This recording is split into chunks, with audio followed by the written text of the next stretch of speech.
আপনার শরীরে কি প্রাকৃতিক শক্তির অভাব? তাহলে আসুন পরিচিত হয়ে নিই আমলকি প্লাসের সাথে।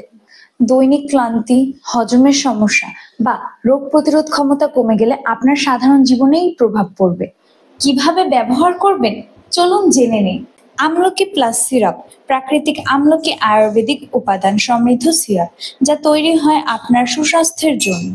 এই সিরাপ দারুণ ভিটামিন সি উৎস এবং অ্যান্টি অক্সিডেন্ট দিয়ে ভরপুর।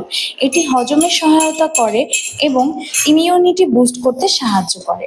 প্রতিদিন 2 থেকে 4 চা চামচ দিনে 1 থেকে 2 বার খাওয়ার পর ব্যবহার করতে হবে। শিশুদের জন্য ডাক্তারের পরামর্শ অনুযায়ী ব্যবহার করতে হবে। আমলকি প্লাস সম্পূর্ণ প্রাকৃতিক উপাদান দ্বারা তৈরি এবং সরকার দ্বারা অনুমোদিত। এর মধ্যে রয়েছে আমলা খোসক, দারচিনি, ওয়াচ তুর্কি, কাবাব চিনি সহ বিভিন্ন ধরনের প্রাকৃতিক উপাদান। তাহলে দেরি কিসের? আজই আমলকি প্লাস সিরাপ গ্রহণ করুন এবং অর্ডার অথবা আরো তথ্যের জন্য আমাদের ওয়েবসাইট অথবা নিচের হোয়াটসঅ্যাপ নাম্বারটিতে যোগাযোগ করুন।